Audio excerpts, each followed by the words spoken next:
Assalamualaikum warahmatullahi wabarakatuh. Selamat pagi anak-anak.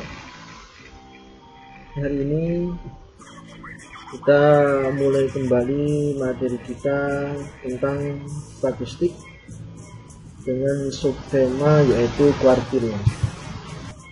Kuartil sebelumnya sudah pernah kita bahas secara singkat pada materi data tunggal.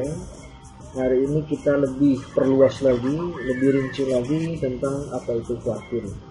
Kuartil membagi data yang berurutan menjadi 4 bagian. Nah, itu definisi kuartil. Dan kuartil itu terbagi menjadi 3. Kuartil pertama atau kuartil bawah, kuartil kedua atau tengah, dan kuartil ketiga atau kuartil atas.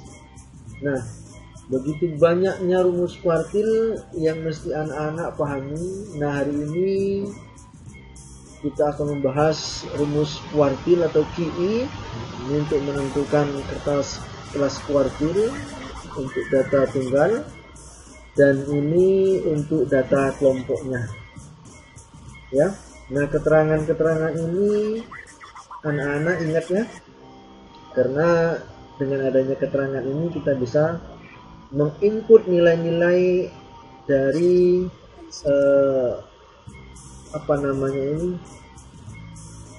pernyataan-pernyataan atau simbol-simbol dalam kuartil itu sendiri. Baik anak-anak,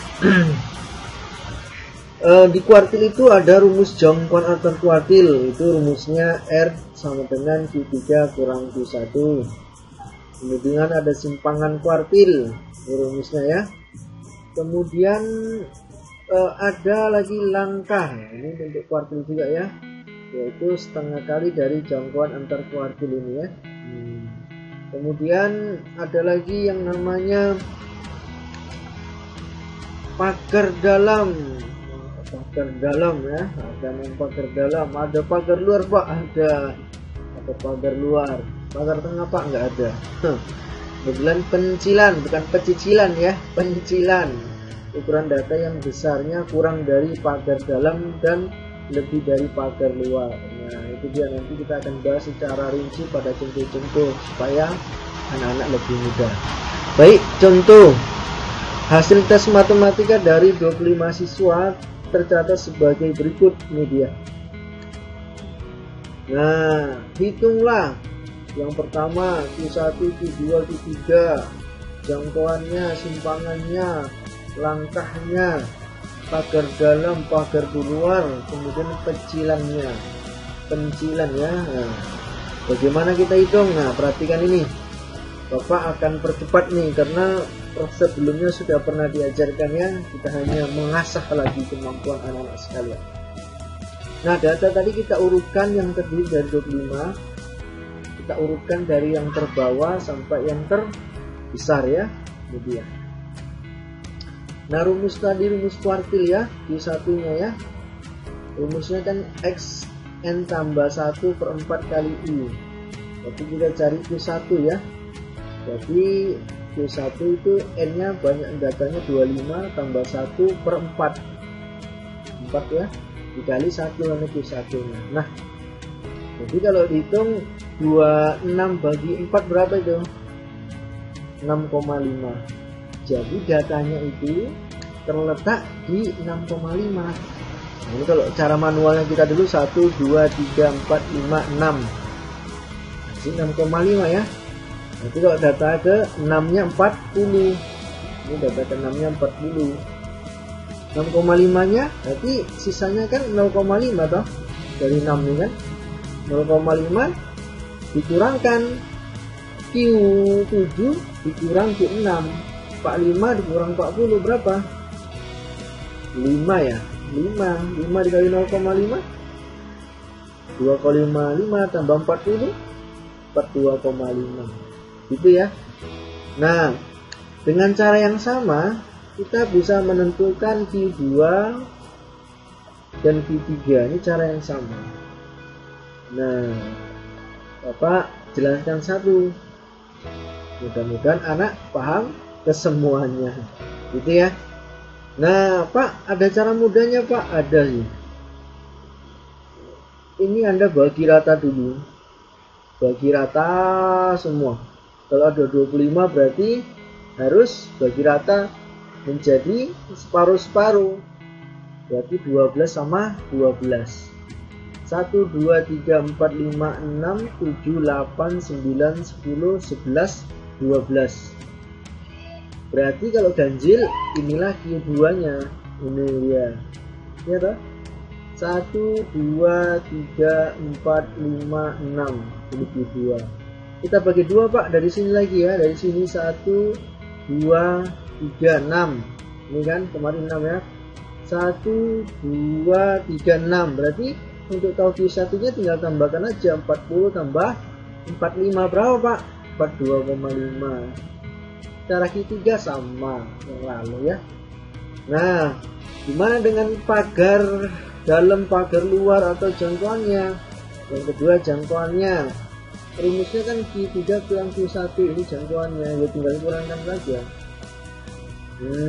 Kemudian simpangan kuartilnya setengah dari R, setengah dari jangkauan antar kuartil berapa? 15. Kemudian langkahnya apa rumusnya tadi? 3/2 dari R, 3/2 dari R ya, tinggal kalikan bagikan berapa? 45 ya.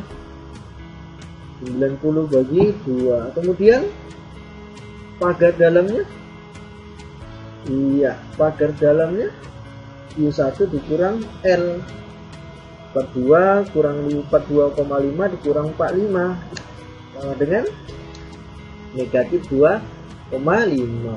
Oke ya, gampang ya, gampang Pak, sangat gampang. Pagar luarnya Q3 tambah L, jadi 72,5 tambah 45, 117,5. Nah intinya apa? Kita harus tahu Q1, Q2 dan Q3. Kecilannya bernilai 0 atau tidak ada, dikarenakan di data tidak ada bilangan yang lebih kecil dari min 2,5 dan lebih besar dari 175. Ingat tadi ya definisi dari pencilan ya. Ada nggak data yang lebih kecil min 25 dan lebih besar dari 117,5? 117,5 nggak ada ya, jadi nilainya 0. Baik anak-anak, itu untuk data tunggal. Kemudian untuk data kelompok bagaimana pula Pak? Nah contoh, ini hasil tes matematika dari 30 siswa. Ini dia, ini nilainya, ini frekuensinya. Mau kita cari keseluruhannya, wah lama Pak. Iya lama. Nah hitunglah Q1, Q2, Q3, jangkauannya, simpangan kuartilnya, dan seterusnya. Oke? Nah kita jawab dulu, pelan-pelan ya. Nah rumus untuk Q1 tadi, karena rumus umumnya itu sama dengan QI, sama dengan TB, tapi bawah ya, tambah N per 4I kurang FK per FQI kali P, maka kita arahkan Q1 nya kemari ya. Kita cari dulu kelasnya, itu yang penting. Kelasnya itu di mana kelas Q1 itu? Oke, ini ya. 30 tambah 1 per 4 kali 1. Berapa nih? 21 per 4. Berapa? 7,75. Jadi urutannya kalau dibulatkan 8 ya. Urutan data ke-8. 2 tambah 5, 7. 7 tambah 3, 10 ya. Nah, berarti datanya terletak di sini ya. Di 50 sampai 59, inilah Q1. Dengan demikian kita diperoleh bahwa TB-nya itu tinggal kurangkan saja ya. Kelas bawah dikurang 0,5, 50 dikurang 0,549,5 gitu ya. Sangat mudah ini kalau kita sudah tahu median, mengerjakan kuartil hampir mirip nih. Frekuensi kelas sebelum kelas kuartil, sebelum kelas kuartil 1 ya, berarti 2 tambah 5, 7 gitu ya. Kelas kuartilnya 3. Kemudian panjang kelasnya dari 50 sampai 59 itu ada 10 gitu ya. Tinggal substitusikan aja nilainya, dapat ya. Ini kalau matematika. Kalau anak IPA kali-kali ini jago bagi-baginya Pak, wah nggak jatuh. Oke, itu untuk Q1 ya. Nah sekarang untuk Q2 hampir sama. Yang jelas Ananda harus tahu dulu kelasnya di mana. Ini kan kelas nilai Q1 nya 51,17. Cek dulu betul nggak 51,17, kelasnya di 50 sampai 59. Nah kalau demikian maka kemungkinan besar nilainya betul, karena 51,17 terletak di antara 50 sampai 59 gitu ya. Nah demikian Pak dengan Q2. Dengan cara yang sama cari dulu kelasnya. Nah kelas 15,5. Nanti kalau Ananda lihat kelasnya itu terletak di 60 sampai 69. Jadi harus bisa tahu dulu kelasnya. Caranya Pak sama. TB FK ini frekuensi sebelum kelas kuartil 2 ya. Ini kelas kuartil kedua. Nah, panjangnya tetap 10. Kita substitusikan saja. Iya. Dengan demikian diperoleh nilainya itu 67,87. Nah Q3 Pak sama saja ya, sama saja, nggak ada bedanya. Artinya apa? Q1 dapat, Q3, Q2 pastinya dapat. Yang penting kelasnya dulu dapat. Nah kelasnya itu di 23,25. Makanya Ananda harus bisa mencari kelasnya dulu. Nah kelasnya itu terletak di kelas kelima yaitu 70 sampai 79.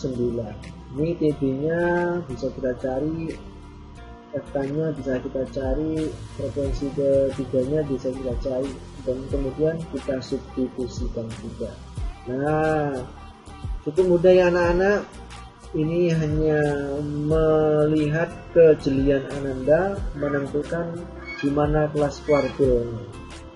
Baik anak-anak, kemudian kita lihat jangkauan antar kuartil. Rumusnya Pak tetap sama. Kalau kita dapat Q1, Q2, kita nyari jangkauan antar kuartil itu cukup mudah. Tinggal ngikuti aja aturannya. Q3 kurang Q1 25,5. Simpangan kuartilnya setengah R ya. Aman. Nah, cukup mudah anak-anak sekalian. Nah, selanjutnya anak-anak Bapak sekalian, kita akan uji coba kemampuan Ananda itu semua dalam bentuk diskusi di dalam grup Mapel tentang data kelompok. Nah kita lari aja ke data kelompok. Data tunggalnya Pak nggak usah dulu. Saya yakin anak kalau bisa data kelompok, data tunggal tutup mata. Nah saya yakin anak-anak kalau bisa data tunggal, data kelompok tutup mata, atau sebaliknya bisa data kelompok, data tunggal pijing mata gitu ya. Oke, baiklah anak-anak sekalian, sampai di sini pertemuan kita. Mari kita berdiskusi. Bapak harap kamu semua aktif supaya nantinya kamu tahu mana yang kamu tidak tahu dan kamu tahu mana yang kamu tahu. Baik, billahi taufiq wal hidayah. Wassalamualaikum warahmatullahi wabarakatuh.